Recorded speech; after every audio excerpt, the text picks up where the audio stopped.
The Jews had tried to corrupt Roman values with their cult of Jupiter Sabazios, so the praetor forced them to go back to their home. Cornelius Hispanus expelled the Chaldeans from the city and ordered them to leave Italy within 10 days to prevent them from making money out of their foreign science.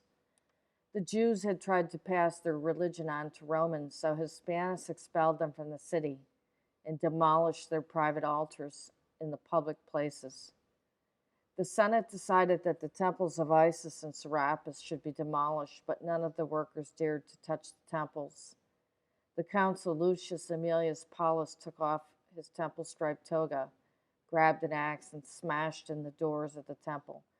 Valerius Maximus, Memorable Deeds and Sayings, 1000 Tales from Ancient Rome, page 14. Okay, if you're following my work, you know I've exposed the cult of Jupiter Sabazios. I just found something recently here from the British Museum, which is another relief of Zeus Sabazios. Now, it says the stone relief with Zeus Sabazios on a horse facing towards the right and holding a thunderbolt. To the right, a tree in which there is a serpent and an eagle. Dedicated by Euthios after a dream. Inscription above, base restored. It's Zeus Sabazios with a thunderbolt. Then I found another collection, Zeus Sabazios bust. This is ancient busts, such as this one, were often displayed on high shelves and formed a focal point of a scholar's study. Humanist Renaissance scholars, most so in Italy, were known to link themselves with the intellectual traditions of Greece and Rome and paint themselves as the guardians and inheritors of long-forgotten classical schools of thought. Though, in fact, the ancients had been always been held in the highest regard right through the entire medieval period and right across Europe. But classical heritage and traditions were always stronger, and its influence more obviously visible in Italian art than the rest of Christendom. The influence of ancient Roman and Greek traditions on art, architecture, learning, politics, and military affairs, costumes, and even the self-identity of scholars, noblemen, and princes grew stronger, more obvious, more a matter of imitation than homage and regard, and also more sustained and irreversible once the Renaissance unfolded. This small Roman bust represents the deity Zeus Sabazios, or sometimes called Sabazios, the center of a mystery cult.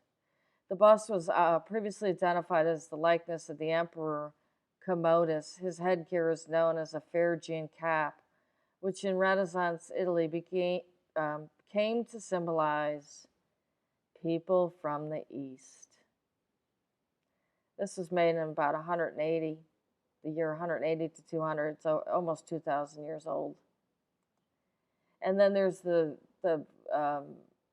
statue from the Boston Museum of Fine Arts, another period piece from about 170 to 230, Zeus Sabazios on a horse. That's your sky father. Interestingly, it was analyzed by a Harvard lab. So these statues have been everywhere, along with this hand of Sabazios, which is the crow-eyed blessing. And these Jews and these Catholics and you Muslims, this is your God. And I've told you Satan is Prometheus. You guys know it. What's really sickening is when I look at a wiki page for the Grand Inquisitors who did some of the most horrible things to mostly white women in Europe to force us to have this Jewish cult placed upon us and forget our true history. We're throwing up the crow-eyed blessing. And this is just such an abomination. Here's Adrian of Utrecht, the Grand Inquisitor of Spain, 1518 to 1522. There's another one, Francisco Antonio de Lorenzana, from 1794 to 1797. This Inquisition was going on until 1820. It went on from the 1400s and all the way to the 1800s to force everybody into this cult, which is a Jewish-made fraud, absolute fraud.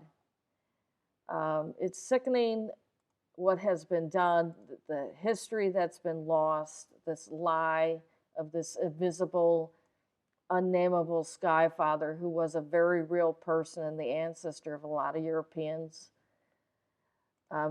As the Nazis were charged with crimes against humanity and other crimes at the Nuremberg trials, and the alleged Holocaust victims who never really probably got any money, but in their name, Israel, the World Congress of Israel received probably over $1 trillion, and they're still asking for money for that fraud as well. The people that perpetrate this fraud need to be brought to a world court for crimes against humanity. And that would be all of your rabbis, priests, clerics, all of you guys. You need to be charged with crimes against humanity, and for the millions upon millions upon millions of people that have been murdered in the name of your cult and your lies, and for all of the books you've burned, the libraries you've destroyed, the people you tortured, the destruction of countries so that you know certain groups can have power. You need to be charged with fraud and crimes against humanity and genocide. That's it. It shocks me that this stuff, it took them about 1,000, maybe 1,500 years to do this to us. But the knowledge was there all the time, and it's still there. And they will destroy it if they have to. So this is a documentation of what's out there. That's it. Thank you. I want to say just a few more things. The priests of the Catholic Church were allowed to be married until about 1,000 years ago, right before they did this Inquisition. So that church, in my opinion, was infiltrated, and they were all about the money. I do believe there was a real Jesus Christ, and he's probably buried in Kashmir at Rose Bowl. And there's plenty of videos, if you look hard on YouTube, of all the disciples and apostles that are buried all over India and Europe. And you need to ask why nobody's gone on a journey to investigate that on national TV or any other major scholarly group. Lastly, these so-called Holocaust survivors, in my opinion, the more I'm learning, I have a lot of questions about the claim. And they're even asking for money today to pay for their elderly care. Okay, didn't these people ever get a job like all of the World War II people that were prisoner of war camps, like the Bataan Death March, people that survived had to get a job. People that were in the Japanese prisoner of war camps, the Russian prisoner of war camps, the American prisoner of war camps. It's just ridiculous. And on top of it, there's articles that say that they don't even get the money. I mean, really. I think that there has to be some justice in taken, and the only way you're going to get it is if you do it, because nobody else is going to step up to the plate, and they have so many resources and organizations to stop you. Everything is very controlled. Even this history is. So I'm going to just keep pushing forward to expose this. And down the road, I may look into some other things to seek justice, because these are crimes against humanity, and these people have to pay because they're continuing this incredible fraud and crime against humanity. That's it.